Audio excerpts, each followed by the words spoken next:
Ron, Yo, what's going on? It's back at it. Monday, July 28th. What's going Yep. on? Oh, another day. I'm in Raleigh again, down the street from the Durham Bulls. Thought about maybe trying to There you catch a go. game this week, but it's just so dang hot lately. Big old heat Yeah, advisory everywhere, so not sure if I'll do that yet, but I'd like to go see the Durham Bulls. They got some cool players over there. That one guy I sent you on Instagram, Bob Seymour. Uh, yeah. I got to see him play in spring training this past year. It was a Rays and Orioles game, and he went off. I mean, I think he was probably, in my opinion, the player of the game. There's somebody else that had a home run, one of the young Rays prospects. Um, Was it but uh, was it Isaac? Xavier Isaac? who's the other one that's kind of big name? It might have been Xavier Isaac. They got another guy down there that's younger cat. But anyways, getting off track a little bit. I'll go ahead and do this on this day. So, July 28th, 2001. I had to do this one because there are very few players out there named Vinny, especially when they spell it with a Y on the end. So, I had to do a Vinny Castilla one back from '01. But this is when he was with the Astros. So, Vinny Castilla has a three-homer game, become the 13th player of the season to have a three-homer game, which isn't the craziest thing. But why I did this, the next part's kind of cool, I thought. So he almost had a fourth homer game, four homer game. It was robbed by Brian Giles. Pretty cool play. I went and watched the video of this just because I thought it was more unique on this day. So his fourth home run is robbed by Ryan Giles. Ninth inning, Astros are up, beating the Pirates 8-2. Um, Gets a little messy. Ends up being a little bit closer of a game, 8-5, I believe. Brian Giles comes up, bases loaded, facing Billy Wagner, and hits a walk-off home run. So that was pretty sweet. And I believe it was over the head of I forget who now. I forget who was over the head of, but still pretty cool. Vinny Castilla and Billy Wagner, Brian Giles, all kind of in this one. So Yeah, it's a not good one. sure. I've seen the walk-off grand slam that Giles hit Yeah, that but yeah, game. that same Yeah, game.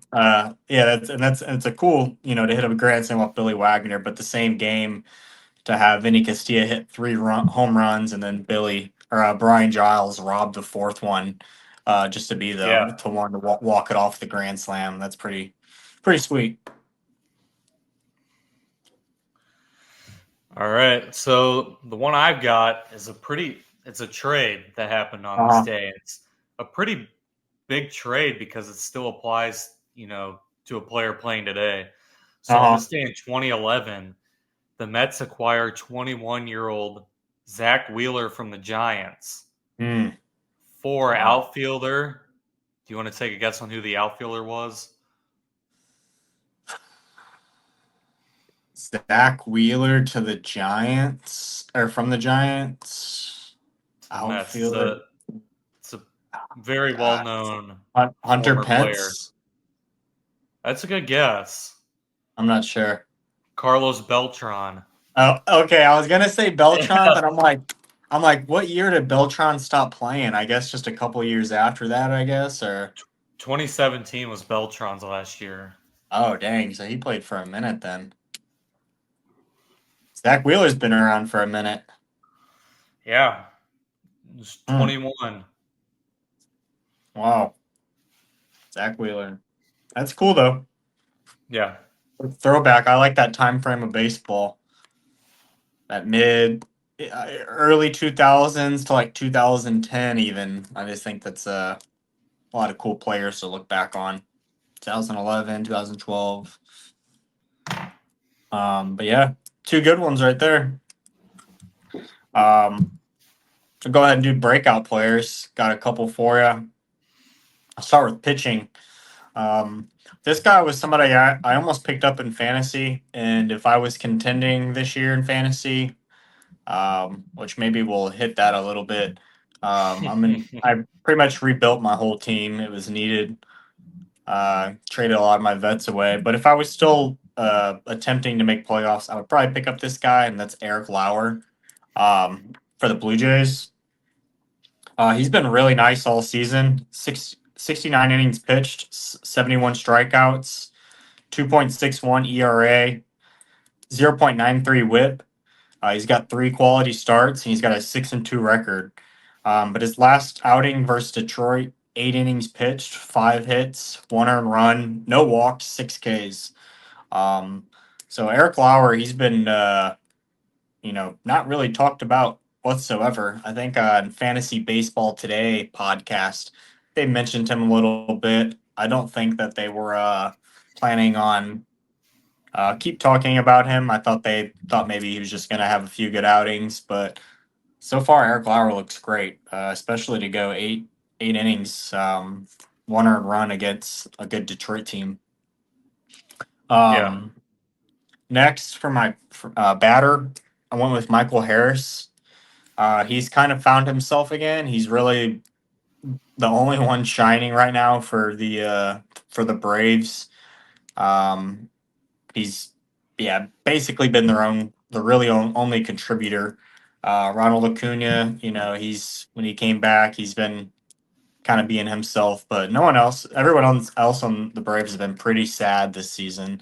Matt Olson, Austin Riley, and then he got hurt. And the last 7 games for Michael Harris, 26 at bats, 5 runs, 12 hits, 2 home runs, 3 RBIs, 1 walk, and he does have 3 strikeouts, which isn't too bad actually. Seeing what he has came off of, but he's got a 462 average in those last 7 games, 481 OBP, and a 923 slug. So he's been pretty great against the Texas Rangers. He went 8 for 11, had 2 home runs, 3 RBIs, and I believe he had a 4 for 4 game. And he was a single shy of hitting the cycle that game.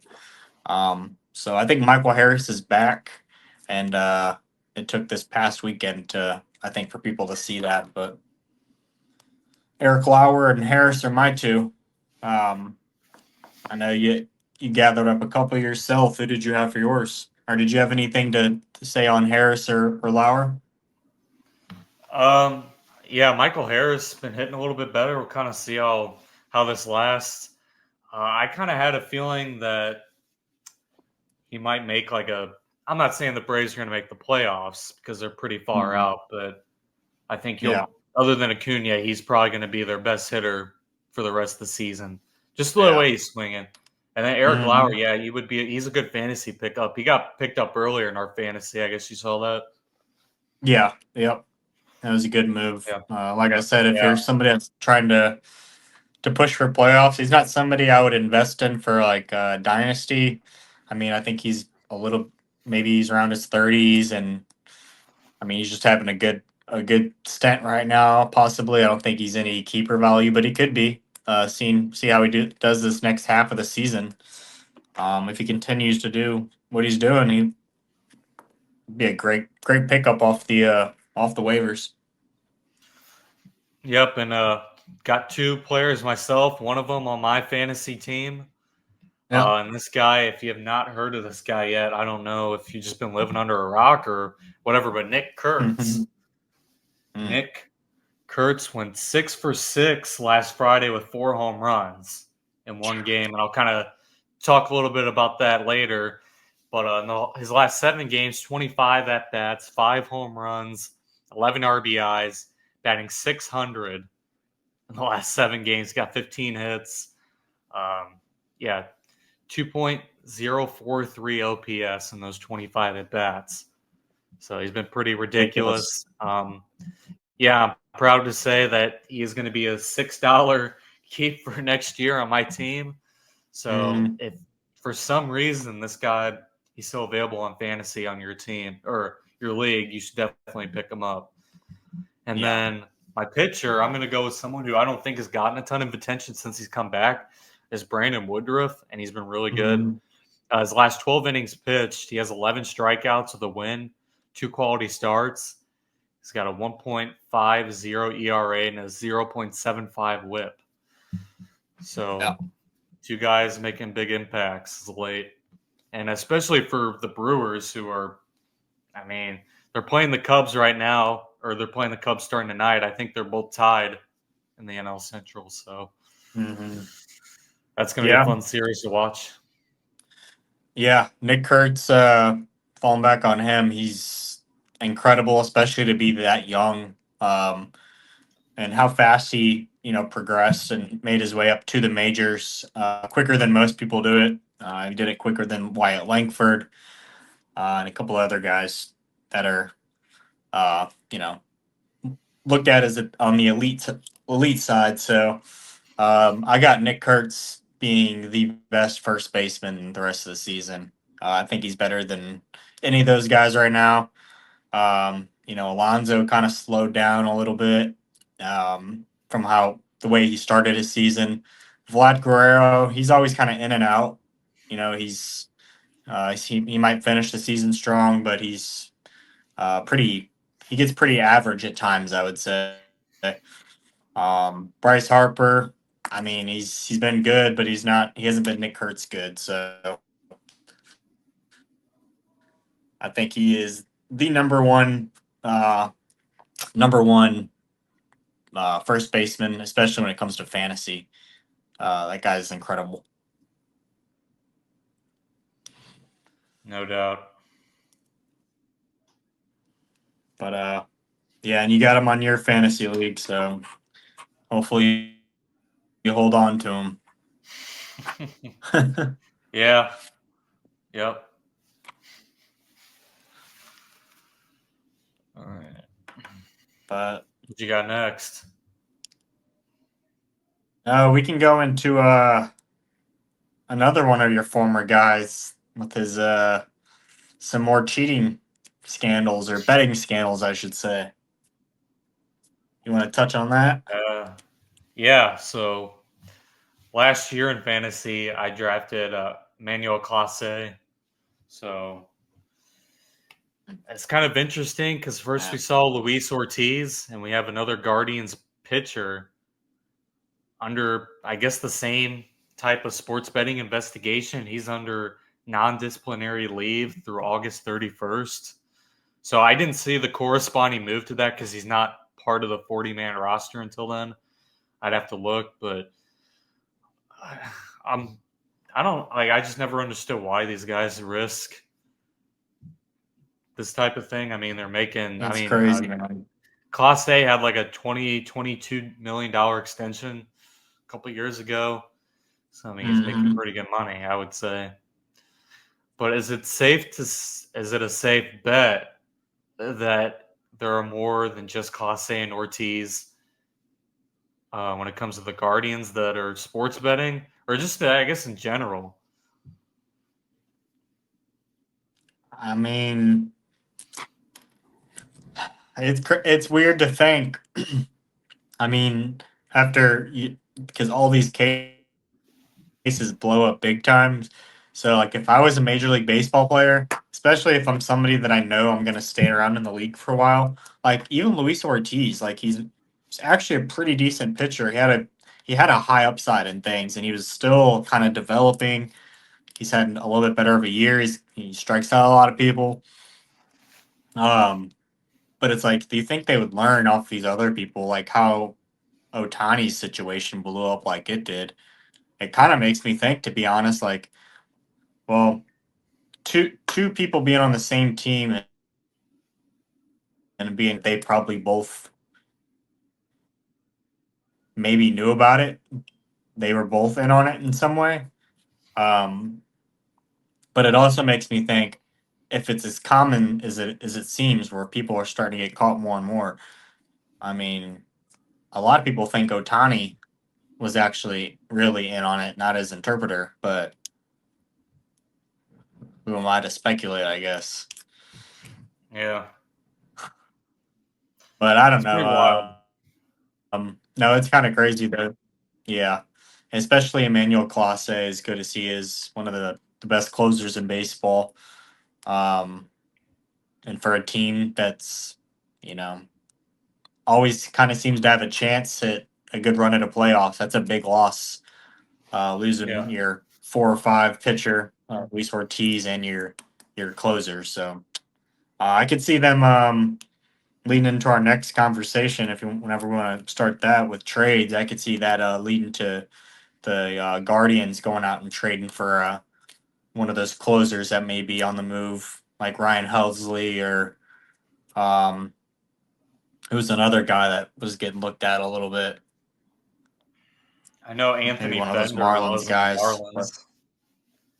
Bender, yeah, Bender. So yeah, crazy, crazy.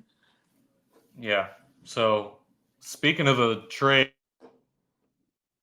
I'm gonna go kind of run through some of these real quick that have happened in recent days, and then there's only going to be more to come from here. So we'll also be touching on those. The Yeah. first one, the biggest one so far, I would say, is the Mariners acquiring Josh Naylor from the Diamondbacks. The Diamondbacks got left-handed pitcher Brandon Garcia, who's Mm-hmm. Seattle's number 13 prospect, and right-handed pitcher Ashton Izzy, who's Seattle's number 16 prospect.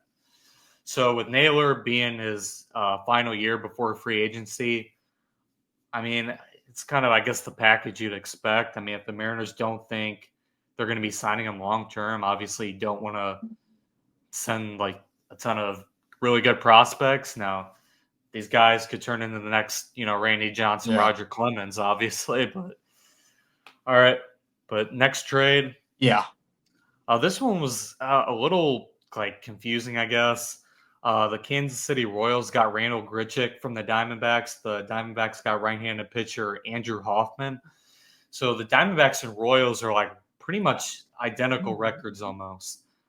I mean, I know the Royals aren't that far from the wild card spot. I guess they just wanted some extra outfield depth, Yeah. maybe another DH. So Yeah. this move actually just happened today, a few hours ago. Detroit acquired right-handed pitcher or a pair of righties, Chris Paddock and Randy Dobnak from the Twins, and the Twins received Enrique Jimenez, a catcher, number 14 prospect from the Tigers. Next one, Yankees have made a couple moves. They got infielder Ahmed Rosario from the Nationals. Nationals got right-handed pitcher Clayton Beater and outfielder Bro Martinez.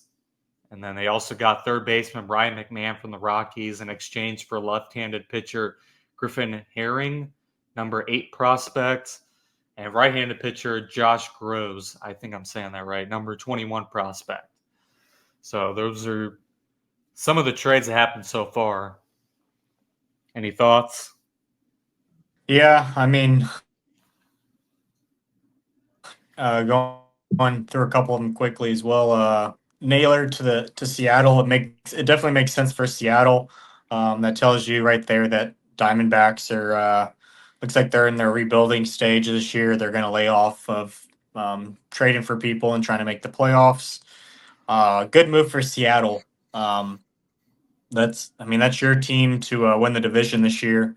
Their pitchers look excellent. Um, they have the best hitter in baseball, especially with Aaron Judge getting hurt. I think Kyle Raleigh has a good chance to take it a long way and maybe be the home run leader for the year. Maybe even beat Judge's record. But I think Naylor kind of hurts his fantasy value in a way, just going to Seattle. But at the same time, I mean, he was hitting about 300 with Arizona. So if he continues to do that, I don't, he doesn't have to hit home runs. He's still going to be a productive hitter for Seattle. Um, yeah, and Randall Grichuk going to Royals was a little weird, at least for the Royals. So I guess they're still maybe trying to shoot forward a little bit. They did lose Chris Bubic, maybe Bubic, Bubic. I don't know. Another one of my fantasy guys, but he's on the 15-day IL, and they said he may actually be on there longer. Probably looking like a good chance he may move to 60-day IL. But Yeah, and then the last trade, it was to the Tigers. I think that's a good move for them and getting another arm. I think Tigers been one of the best teams this year, so I expect them to maybe to even make another move or so. Um, and then what was it? The Yankees? What did they do? Uh, they Did you got mention the Ryan Yankees? McMahon. I Yeah, know they they got went out Ryan and they got McMahon, Ryan McMahon. Yeah, Ahmed Rosario. yeah. So what I'm hoping what happens for the Yankees, just for the fun of baseball and the fun of my fantasy team. I'm really hoping the Yankees find a way to bring up Spencer Jones. Um, them going out and getting people, it's kind of like, dang, like they could just bring up Spencer Jones. Um, I kind of wanted to mention him real quick. So, anytime you're being compared to Aaron Judge, I think that's a pretty big statement. And Aaron Spencer Jones does get compared to Aaron Judge. He's 6'7", 240. He's got a very similar swing and stance to Judge, but he's a left-hander. 24 years old. He was a round one draft pick in 2022 from the Yankees out of Vanderbilt. And he's made a big statement this year. He's batting 314, 29 home runs, 57 RBIs, 16 stolen bases, a 1.1 OPS, slug at 706, 411 OBP. Um, he's had 80 at bats at AAA, and 13 of those at bats been home runs. So pretty impressive. He just came off a big 3 homer game. Um, there's a lot of trade talk with him possibly being moved to another team. I think that'd be kind of silly for the Yankees if they're looking for a bat. I mean, I think this guy's ready to come up, and I think in with the short porch in, uh, in New York, I think he would do just fine there. So um, be surprised if they trade him the season that he's having, but he is a trade candidate. I've heard many rumors with Spencer Jones being involved, but I think I'd rather see him come up and get his time with New York.